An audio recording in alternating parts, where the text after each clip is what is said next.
The Breakfast Show with Ian Skye on BBC Radio Derby. Yeah, it's rolled around again. Wednesday morning, 12th of July. Let's get stuck in, shall we? We'll begin with the latest news headlines this morning for you from Wesley Mallon. An inquiry is to be held into the contaminated blood scandal of the 1970s and 80s, which left at least 2,400 people dead, including a father from Derby. Thousands of NHS patients, including David Hatton from Mickleover, were given blood products from abroad that were infected with hepatitis C and HIV. Many of those affected and their families say they weren't told of the risks involved and there was a cover-up.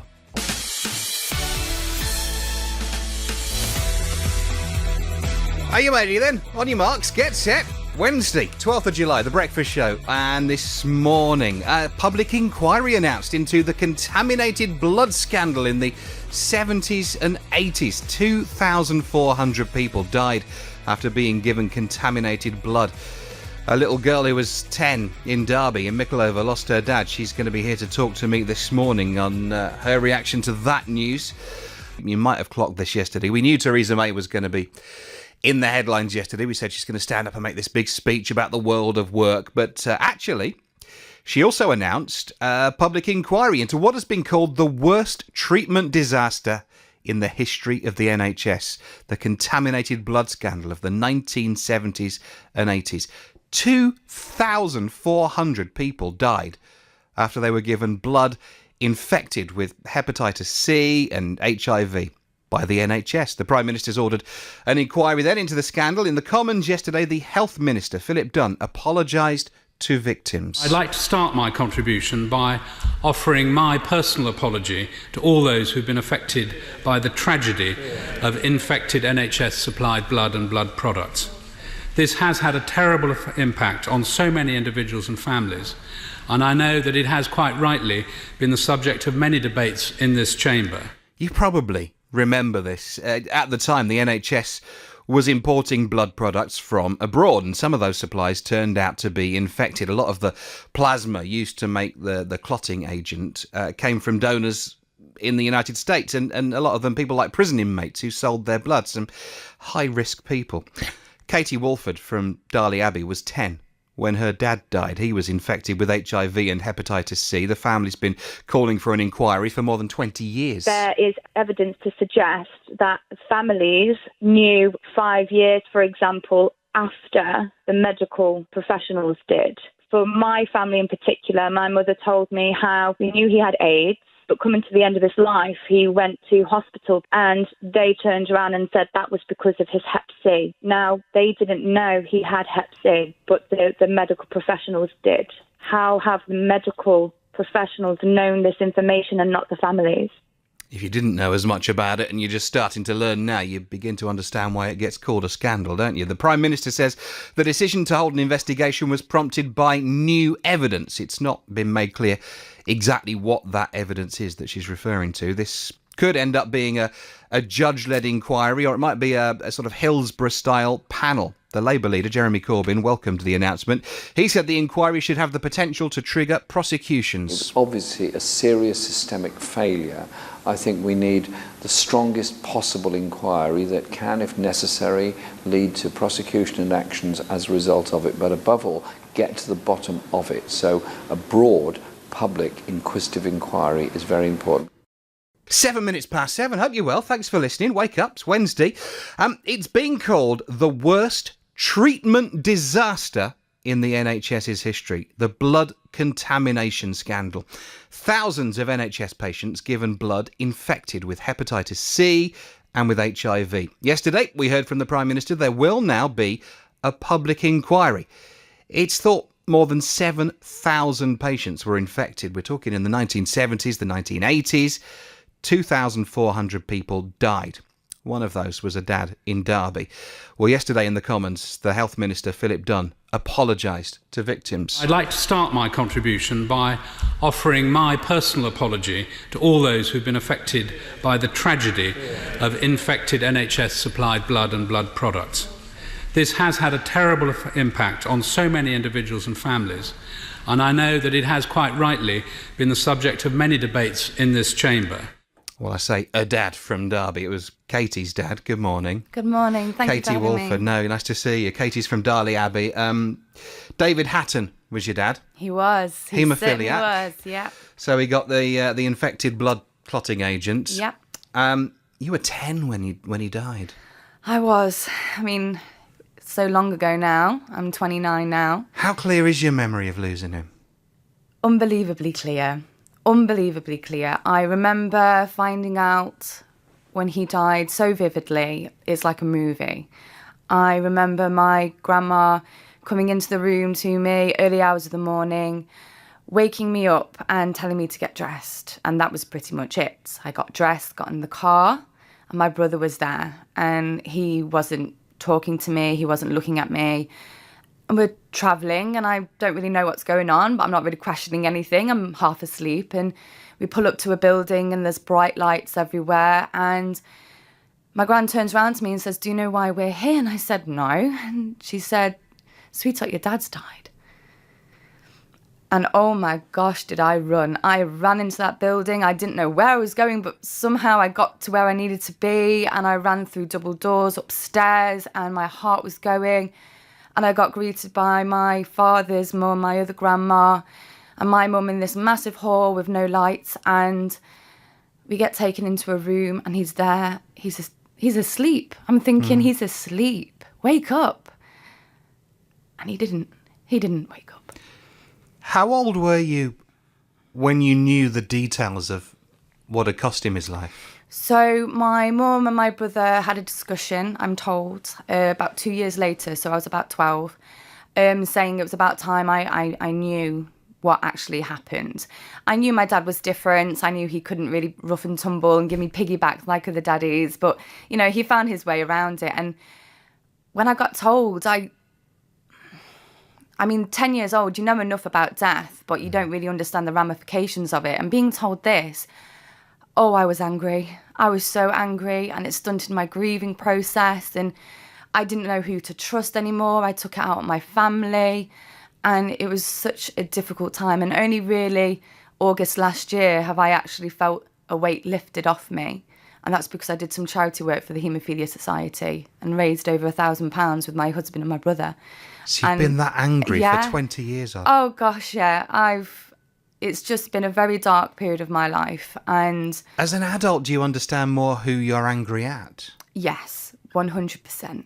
100%. I took it out on my mum a lot when I was younger because I didn't really understand. And you get told about medical boards and government, but what does that really mean to a 12-year-old, you know? And as I was growing older, I felt more and more angry at the system. I didn't really understand their actions then. And up until the point of the inquiry being granted, you know, then really watching the MPs and listening to all the interviews, and everyone's been so hands-on in the community who've been affected, and we're like a multi-level family, and it's just incredible. So the announcement came yesterday. It did. What was your response yesterday? My instant reaction was just overwhelming joy, disbelief perhaps, and I cried. I had my best friend Danielle with me and my husband with me, and I got hugs, and the tears were just rolling, and I was just grinning from ear to ear. But then you wipe those tears away. It's now go time. The fight is nowhere near over, and we rely on you guys and the media and the public to keep the momentum going. And this is actually only the beginning. Even what kind of inquiry it is, we don't know at the moment. Do you have an opinion on that? You know, they talked about the Hillsborough style panel investigation or a judge-led inquiry like the Grenfell thing. What would you favour? Well, there's 3 elements that we are under the impression that we're going to gain from what a public inquiry can give, and that's complete transparency of any documents and evidence that is going to be available for all to see. The other thing is everyone's going to be under oath. Everyone has to attend, has to give evidence, has to stand witness. And the other being that the outcome would really, what we want is the clarification, and those responsible are held accountable for. You want prosecutions? We do want that. We do want that. And if that comes to trials, and if that comes to trial time and prison sentences, we are ready for it. That needs to happen. Because there is a strong belief, isn't there? I don't know if this is what you think, that this wasn't just a mistake or carelessness, that there was even a cover-up, a conscious cover-up? That is one of those details that you don't really know how much you're allowed to say, because there is actually court proceedings in motion. Collins, the solicitors who spoke earlier, they're actually representing 400 odd individuals, and my mum's actually included in that list. So I don't really want to say much in case that actually has any ramifications. But what it does mean is that the truth will come out. And when we it will does, know. Katie, and when the truth comes out, we learn even more than you've spent 20 years trying to get to grips with. If when the truth comes out, names are named, faces become associated with this, how will you feel towards those individuals? That's a really good question. I'd like to be able to stand with my head held high and say that justice is done and I can move on. But that's just going to have to wait, because for so long I've been in the dark, and then I've only really just gotten into this cause so very shortly. I'm just going day by day, enjoying being a mother and a wife and a friend and a daughter, and I'm just going to tackle it when I need to tackle it. And that's all I really can sort of say. For so long, so much has been taken away from me. So I'm going to sit and wait, but do what I can and meet with as many people as I can and spread the word and make my dad proud. I was going to say, I get the feeling you're going to do your dad proud. Thank you. Lovely to meet you. Thank you for We'll having talk me again, so I'm much. sure. Thank you. Katie Walford, whose dad was one of thousands of patients infected by that contaminated blood. David Hatton, and it was Mikulova in those days, wasn't it? He was from. And after 8 o'clock, we talked about the solicitor's firm there. Actually, the solicitor who's representing Katie and her mum and a number of other families affected as well, going to be having a chat with us about this story after 8 on the programme this morning. If you've anything to say, of course, you do know how to get in touch this morning, don't you? Call Ian Sky 01332 616161. BBC Radio Derby. This is BBC Radio Derby. On Wednesday, the 12th of July, the headlines this morning. A Derby family celebrating the announcement of a public inquiry into the contaminated blood products scandal. Trump's son says his meeting with the Russians was nothing. And Derby City Council's cabinet is discussing handing libraries over to volunteers. It's 8 o'clock. I'm Wesley Mallin. A campaigner from Derby is welcoming the government's decision to order a public inquiry into the scandal over contaminated blood, which has cost the life of her father and affected thousands of others. Katie Walford from Darley Abbey was just 10 years old when her father, David, a haemophiliac, died after being infected with HIV and hepatitis C from contaminated blood that the NHS had purchased from abroad. Her family has been calling for an inquiry for over 20 years. She told us what she felt when the news came through. Joy, disbelief perhaps, and I cried. I had my best friend Danielle with me and my husband with me, and I got hugs and the tears were just rolling and I was just grinning from ear to ear. But then you wipe those tears away. It's now go time. The fight is nowhere near over. It's 8 minutes past 8, Wednesday morning on The Breakfast Show. Thank you for choosing to listen to BBC Radio Derby this morning. Always say it, always mean it. So the Prime Minister yesterday announced something that's been pushed for a very long time. She's called this an appalling tragedy that should never have happened. We're talking about the contaminated blood scandal of the 70s and 80s. 2,400 people died after they were given blood that was infected with hepatitis C and with HIV on the NHS. One of them was a father from Derby. His daughter is Katie Walford. Katie was here earlier this morning. She's from Darley Abbey these days.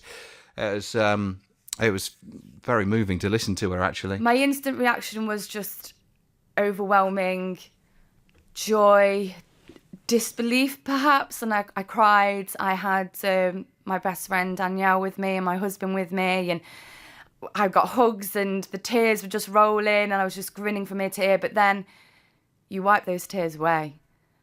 It's now go time. The fight is nowhere near over, and we rely on you guys and the media and the public to keep the momentum going, and this is actually only the beginning. Well, Des Collins from Collins Solicitors is representing Katie, her mum, and a number of other families affected in this. Des, a very good morning to you. Good morning. We've spoken to Katie this morning. You get an idea of this and the effect on one family's life, one daddy's little girl, if you like. Give us an idea of the scale of this scandal overall, though. The scale of it is, and I've been doing this job for a long time, but for me, the scale is just unimaginable. You can't really come to grips with it because it's so wide, it's so far-reaching, and it's caused so many tragic deaths in so many families. So you put your head down, you work with it, you move forward, you keep doing what you've got to do. But if you stand back and look at it, it's overwhelming. What are the families you represent, your clients? What collectively, what do you want to come out of this process? It's a stage-by-stage process. Primarily and overall, the families want answers to the questions which they and their relatives, and some of whom have died, have been asking for years. So it is primarily a quest for answers. But the quest for answers is going to touch upon, and will inevitably touch upon, why there has been such a cover-up over such a long period.